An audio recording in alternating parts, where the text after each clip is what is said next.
मैं युवा था तो कभी मृत्यु का विचार भी नहीं करता था, और अब जब वृद्ध हो गया हूं तो मृत्यु सदा ही भयभीत करती रहती। मैं क्या करूं? क्या मृत्यु से छुटकारा संभव है? रामनाथ, मृत्यु से तो छुटकारा संभव नहीं, लेकिन ये तुमसे कहा किसने कि तुम मरोगे? तुम न तो पहले कभी मरे हो, न अब मर सकते हो। जो मरता है वह तुम नहीं हो, कोई और है।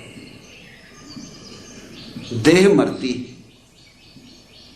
वह तो आवरण है। मन मरता है, वह सूक्ष्म आवरण है। इन दोनों परिधियों के भीतर जो बैठा है, जो मालिक, वह न तो जन्मता है न मरता है। बहुत बार ये जीवन घटा है, कुछ तुम नए नहीं हो। बहुत बार आए और बहुत बार गए हो,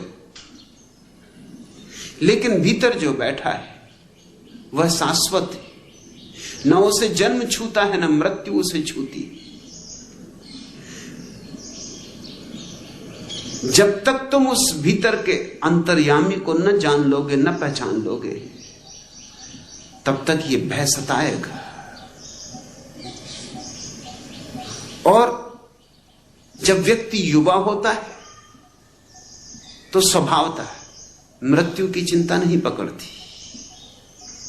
क्यों पकड़े? आदमी इतना दूरदृष्टि नहीं। आदमी की दृष्टि बड़ी ओछी है, बड़ी छोटी। बस जरा सा देखता है 2-4 कदम आगे। दिए की रोशनी है उसके पास, 4 कदम देखता है।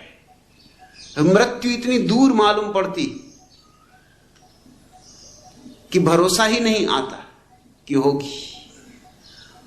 और मन बड़ा चालबाज है। मन यह भी कहता है कि और दूसरे लोग मरते, तुम नहीं मरोगे। और मन कहता देखो, एक व्यक्ति परसों मरा था, एक व्यक्ति कल मरा, एक व्यक्ति आज मरा, तुम तो नहीं मरे।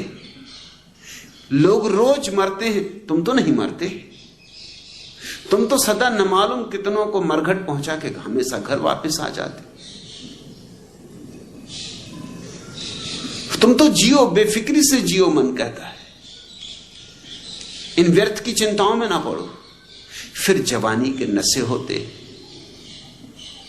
मूर्छाएं होती, दौड़ होती, धन पाना है, पद पाना है, प्रतिष्ठा पानी है। फुर्सत कहां है, समय कहां है कि कोई बैठ के विचार करे। जो जवानी में विचार कर ले, समझना अति बुद्धिमान, समझना कि महामेधावी। क्योंकि आम तौर से जवानी में मूर्छा इतनी सघन होती, क्योंकि वासनाएं इतनी प्रगाढ़ होती कि आदमी लगता है जागा जागा, मगर जागा नहीं होता, सपनों में डूबा होता है। महत्वाकांक्षाएं सपने ही हैं। तुम्हारे भीतर सपनों पर सपने तुम बुने जाते हो। कौन सोचता है मृत्यु की?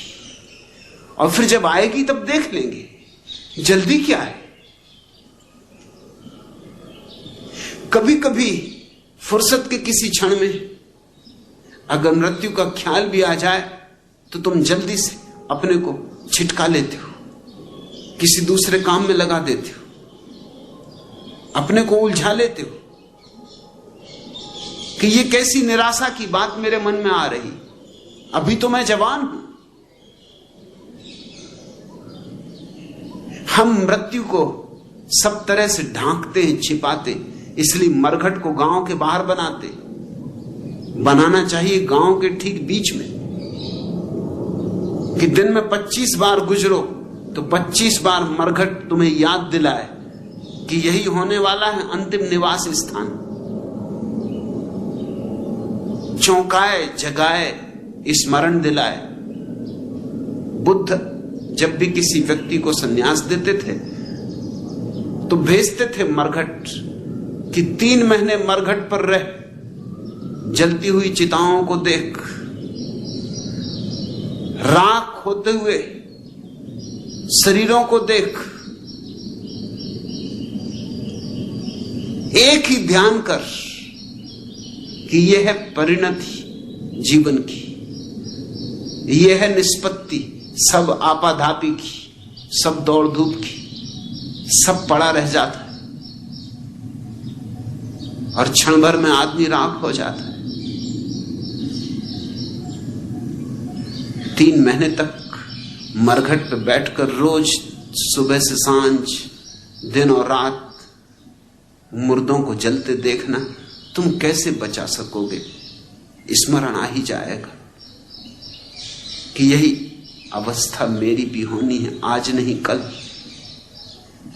और जिसको मृत्यु का स्मरण आ गया वह सौभाग्यशाली, क्योंकि मृत्यु के स्मरण के साथ ही जीवन में क्रांति घटती। जब ये याद आ जाती कि ये देह तो जाएगी, तभी हमारा देह से तादात्म्य छूटता है, तभी हम देह से अपना मोह छोड़ते हैं। जो मिटना ही है उससे क्या मोह बांधना, जो छूट ही जाना है, जो छूटा ही है, अब गया तब गया, उसे क्या